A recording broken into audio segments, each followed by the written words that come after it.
Guys welcome to Pakistani real reaction. तो कैसे हैं आप सब? उम्मीद है आप सब बढ़िया होंगे, मजे में होंगे, खुश होंगे, आबाद होंगे। हमारी दुआ यही है आप हमेशा हंसते रहें और मुस्कुराते रहें। मेरा नाम है मुदस्सिर। भारत ने बहुत बड़ा गैस बयान दे दिया। भारत ने बोला है भारत बोला मालदीव से नहीं हटेगी भारतीय सेना, मुइज़्ज़ू जो करना है कर लो। वाह यार, सीधा भारत अकड़ गया कि अभी भाई हम हटाएंगे ही नहीं सेना। और ये चीज भारत वाकई कर सकता है। भारत चाहे मालदीव की कोई औकात नहीं है, लेकिन वो उछल अपनी औकात से बाहर आके भारत से पंगा ले रहा है। तो पहले देखते हैं सारा कुछ इंडिया की तरफ से क्या बोला है, फिर उधर से क्या आया, मतलब सारा कुछ जानेंगे इस वीडियो के अंदर। इनसाइड नॉलेज का वीडियो काउंट करते हैं 3 2 1 एंड स्टार्ट। दोस्तों, भारतीय नौसेना प्रमुख की तरफ से दिए गए एक बयान ने मालदीव के राष्ट्रपति की नींद उड़ा दी है, क्योंकि हमारी तरफ से सामने आ रहे संकेत मालदीव के लिए बिल्कुल भी अच्छे नहीं हैं। तो चलिए समझते हैं कि आखिर ऐसा क्या हो गया जिससे हमारे क्षेत्र में कूटनीति पर बड़ा उतार चढ़ाव देखने को मिल सकता है। दरअसल दोस्तों, जब से मोहम्मद मुइज़्ज़ू मालदीव के नए राष्ट्रपति बने, तब से उनका भारत विरोधी स्टांस और भी ज्यादा बड़ा हो गया।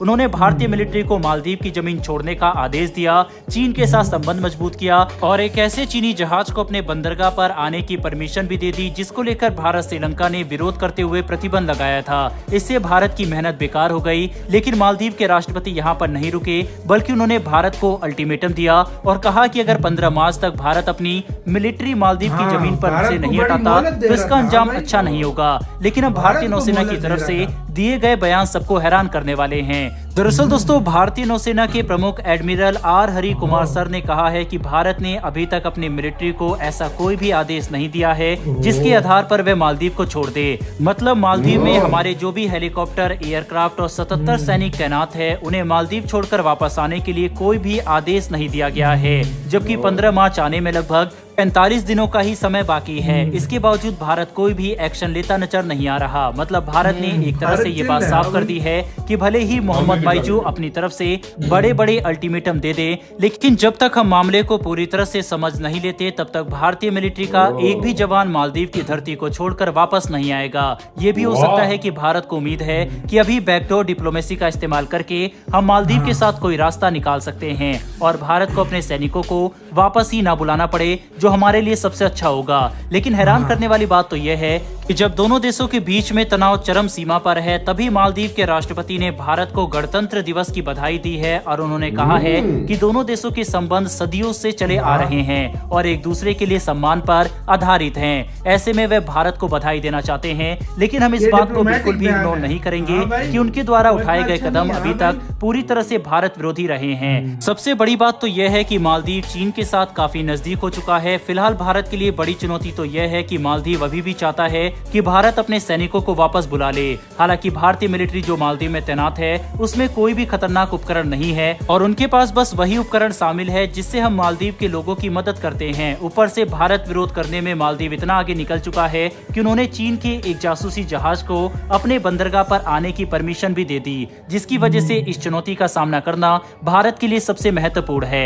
बहरहाल बढ़ते हमारी दूसरी खबर की तरफ। ये खबर रूस की तरफ से निकलकर सामने आ रही है, जिसके तहत रूसी राष्ट्रपति व्लादिमीर पुतिन ने अब एक बार फिर से अपने इंडियन काउंटर पार्ट प्रधानमंत्री नरेंद्र मोदी के लिए तारीफों के पुल बांध दिए गए। इस बार उनकी तरफ से जो बयान सामने आया, वह सुनकर न सिर्फ पश्चिमी देश हैरान रह गए, बल्कि शी जिनपिंग को भी बड़ा झटका लगा, क्योंकि पुतिन ने पीएम मोदी की सीधी तारीफ की और उन्हें भारत के आर्थिक विकास समेत फॉरेन पॉलिसी के लिए जिम्मेदार ठहराया। दरअसल दोस्तों, पुतिन गुरुवार को रशिया के स्टूडेंट डे पर यूनिवर्सिटी के छात्रों को संबोधित कर रहे थे, जिसमें बात करते हुए उन्होंने कहा कि आज भारत विश्व में कुछ सबसे ज्यादा आर्थिक विकास दर रखने वाला देश है, जो काफी तेजी से आगे बढ़ रहा है। ऐसा सिर्फ इसलिए संभव हो सका क्योंकि पीएम मोदी के अंदर उस तरह की क्वालिटी है जिससे हमारा देश एक संगठित और आत्मनिर्भर तरह से आगे बढ़ रहा है। साथ ही उन्होंने प्रधानमंत्री नरेंद्र मोदी की एक स्वतंत्र विदेश नीति रखने के लिए भी सराहना की है। पुतिन ने कहा कि पीएम मोदी की वजह से ही आज भारत एक काफी मजबूत और स्वतंत्र फॉरेन पॉलिसी का पालन कर रहा है, जिसके तहत हम किसी भी एक देश के लिए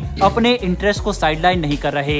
ऐसा हम कई मौके पर देख भी चुके हैं, चाहे बात रूस से डिस्काउंटेड क्रूड ऑयल खरीदने की हो या फिर इजराइल हमास के मुद्दे पर बयान देने की, भारत हर समय अपने इंटरेस्ट को ध्यान में रखकर ही आगे बढ़ा, जिसका फायदा आज भारत को मिल भी रहा है। हम देख सकते हैं कि कैसे दुनिया भर के देश भारत के साथ अपने संबंध मजबूत करने में लगे हैं। खास करके वैसे देश जो अमेरिका, चीन और रूस में से किसी के भी साथ नहीं जा सकते, वह भारत के साथ अपने संबंध मजबूत कर रहे हैं। इस कूटनीतिक खेल में भारत के हथियारों को एक्सपोर्ट का बड़ा मौका भी मिला है, जिसमें हमारे पास मिडिल ईस्ट से लेकर अफ्रीका तक की मार्केट तेजी से ओपन हो रहे हैं। ऐसे में यह कहना गलत नहीं होगा कि हमारी स्वतंत्र विदेश नीति और मजबूत आर्थिक विकास दर की वजह से भारत आने वाले 10 से 20 सालों में एक पूर्ण महाशक्ति बन सकता है, जो हर भारतीय के लिए काफी गर्व की बात है। बहरहाल दोस्तों, इस वीडियो में इतना ही। इन दोनों ही खबरों के ऊपर आपकी क्या राय है, कमेंट बॉक्स में लिखकर जरूर बताइएगा। साथ ही अगर आपको ये इन्फॉर्मेशन और वीडियो पसंद आई हो तो हमारी आने वाली डेली वर्ल्ड अफेयर से जुड़ी ऐसी वीडियो खत्म। इधर तो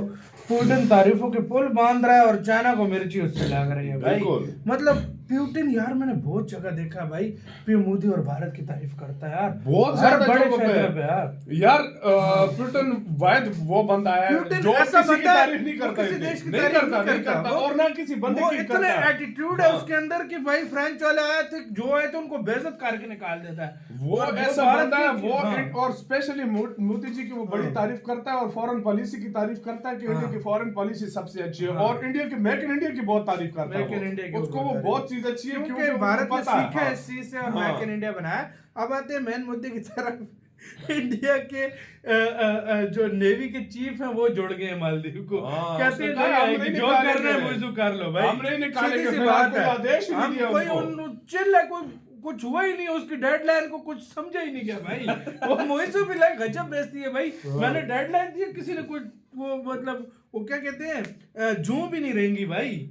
हाँ भाई के चीफ ने बयान दिया है कि हमारा अभी तक हमने किसी को कोई ऑर्डर नहीं दिया कि आप जाओगे फिलहाल बैठे रहो, काम करो, जो होगा देखा जाएगा। ये जो इधर देखो, भारत के लिए कोई मसला नहीं है, 77 ले भी आए तो कोई, लेकिन इससे भारत जो थोड़ा मतलब डर मालदीव के अंदर उन सैनिकों ने बैठाया हुआ है, वो वाला बैठा रहे तो ज्यादा बेटर है। असल में पता है बात क्या है? असल बात ये है ना कि जिस तरीके से ये चल रहा है सिस्टम ना, उधर जिस दिन चाइना आ गया ना तो इंडिया के लिए बहुत प्रॉब्लम होगी। तो इंडिया ने अपने लाजमी बैठाया, ये लाजमी कर रहा है। इंडिया चाहे धमकी देकर करे, चाहे जिस तरह मर्जी, ये उधर ही रहेंगे। और ये इंडिया की डिप्लोमेसी के लिए बहुत अच्छा स्टेप है, बहुत अच्छा स्टेप है, उधर होना चाहिए, वाकई में होना चाहिए। और मालदीव की इतनी मदद जो की है, तो ये सोल्जर देखो, उस दिन एक बच्चा उनका डूब गया, मालदीव ने उनकी मदद नहीं ली। हाँ भाई, तो उनका वो बच्चा एक मतलब डूब गया, और एक बच्चा मर रहा था, जहाज उसका जहाज यूज नहीं करने दिया। यार देख लो, और तुम अपने घर में अपने लोगों को ही मरवा रहे हो। और ऊपर से पुतिन कितना तारीफे पे तारीफे कर रहा है, हर मंच पर जाकर इंडिया की तारीफ कर रहा है, मानना पड़ेगा यार। और इससे जलन हो रही होगी शी जिनपिंग को। शी जिनपिंग की तो आंखें इस तरह है ना, इस तरह खोल सही बात है। आपका कैसे कहना है, अपनी राय कमेंट सेक्शन में दें। अपना बहुत ज्यादा ख्याल रखिएगा। तो यार